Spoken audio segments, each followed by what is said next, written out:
दिवस दुसरा रंगला आणि रात्री निघालोय आम्ही एकविरीला. आदित्य गावंड ऐकत नाही, नुसती गाणी बोलतं. ऐका आता तुम्ही फक्त. बाळा तू कुठे चालला, ऑलरेडी उशिरा तू कुठे चालला. सीएनजी भरली आणि आम्हाला भेटला नेपू शेट. नेपू शेट वाटतं जाम दमलेला बिचारा, नुसता हाडं वाजवत होता. पुन्हा एकदा आपल्या आदित्य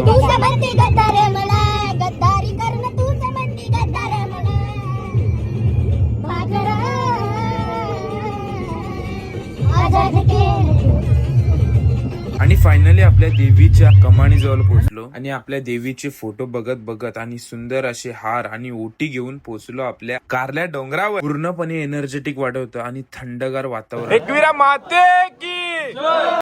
जेव्हा आईला बघितलं मन भरून आलं आणि 10 मिनिटात आपलं दर्शन पण झालं. बाहेरची सजावट भारी होती आणि नंतर डान्स करत आदित्य गावंड खाली आपल्या पायथ्या मंदिराच्या इथं मग पाया पडला आपण. नंतर गेलो आपण हॉटेलला जेवायला. आम्ही 3 जण व्हेज आणि हे 3 जण नॉन व्हेज. आणि सुमित मारतोय घासावर घाट. मॅन्डेटरी जागा आपली खंडाला घाट. तिथे थांबलो, थोडासा चिल केला आणि निघालो घरी.